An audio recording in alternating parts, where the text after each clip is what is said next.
Hello, welcome to another episode of John's Non-Sequitur, Johnsequitur, whatever the fuck. Couple announcements before I get into just spouting off.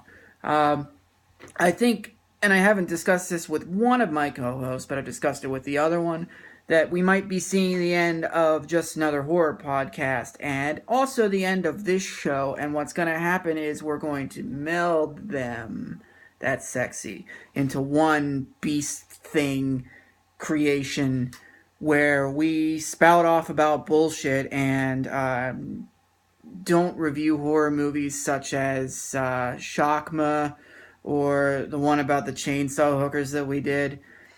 Maybe we do it once a month, but basically every other show is just going to be whatever the fuck. I'm sure this is news to you, Cobra, but we'll talk about it later. I'm sure this is not how you wanted to find out about it, but I did talk to my other co-host today, so that's coming. Okay, there's a minute of the video filled up. Okay, on with the show.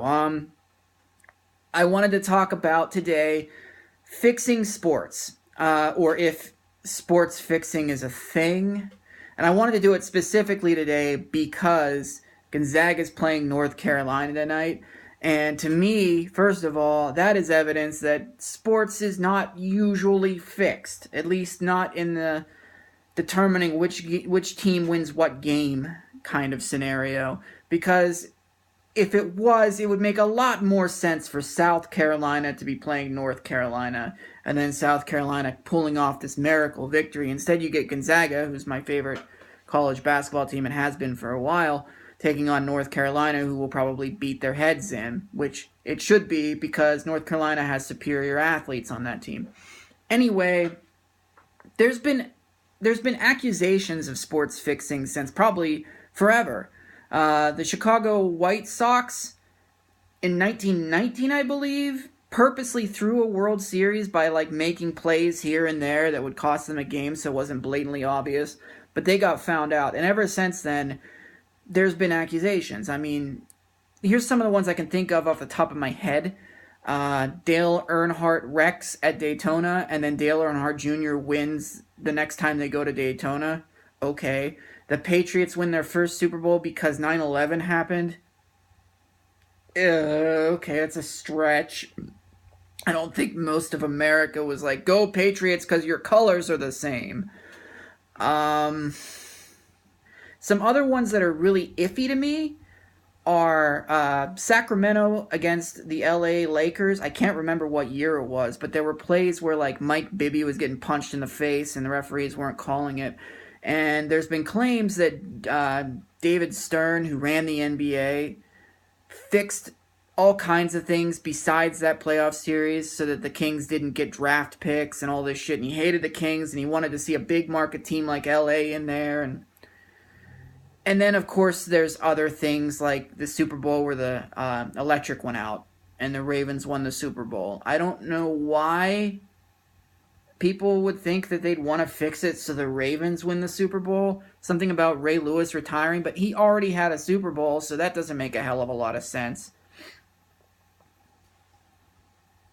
There's been situations that I look at that make me go, there's just no way sports is fixed. Look, I understand that Vegas is usually pretty close with their over-unders and their money lines and all of that stuff. In fact, I just recently started finding out what any of that shit means. And, well, they know a lot more than the common man knows, but I don't think it's because it's set up. This is also good timing, too, because WrestleMania was last night. I didn't watch it. I haven't watched wrestling since before The Rock was in wrestling. But I know it's one of the highest rated things on TV when it comes on, especially WrestleMania. Did I say that? I'm not paying attention to half the shit I'm saying. But it's a scripted show where people do athletic feats, but the ending is scripted. And that gets a hell of a lot of ratings. So, in a way, I could see setting up sports so that they get the most ratings. I've heard accusations that the 2009 Stanley Cup Finals, where the Penguins beat the Red Wings in 7 games, was scripted because the Red Wings won Game 5, 5-0, and then couldn't score more than 2 goals in the next 2 games. So I can't buy into it. I can't see pro athletes. Here's why it's a problem to me.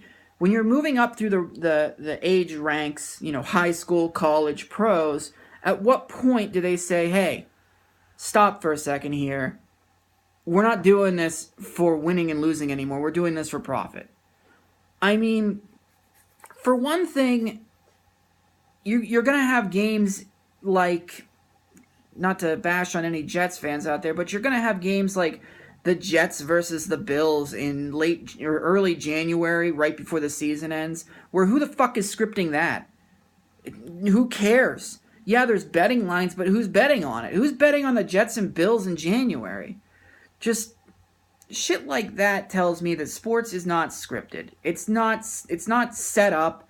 You might have a rogue guy here or there, like that Donahue guy from the NBA, who was point shaving and calling fouls to help people, but you're not going to have an entire game that's set up. It's just not going to happen. So, but on the other hand, if they did it and kept it a secret, if you look at how successful the WWE is, and it is very fucking successful, and you consider the fact that they have scripted matches, I think if you scripted pro sports, you could probably increase your ratings and probably increase your income. Although the NFL doesn't really need to do that. The NFL has a built-in audience. They are the most successful sporting thing because they know their audience and they give their audience more of what they want. The NHL keeps trying to bring in new people and alienates the people that already like them. The NFL's like, I know who likes us. Here's a combine. Here's the training camp. The NHL is like, let's put 7 games outside. Fuck are you doing? Anyway, that's it. Sports is not fixed. It's not. It might be better if it was, but it's not fixed. So, if you have anything to add to that, email the show, makesensejohn@gmail.com. Comment below the video there. And I'm going to try and put more content out until the day comes when myself and my 2 co-hosts merge. I can't do it any sexier than this. I mean, this is the sexiest thing you're going to see on camera all day. Look at that. The tongue thing probably didn't help. I'll catch you later.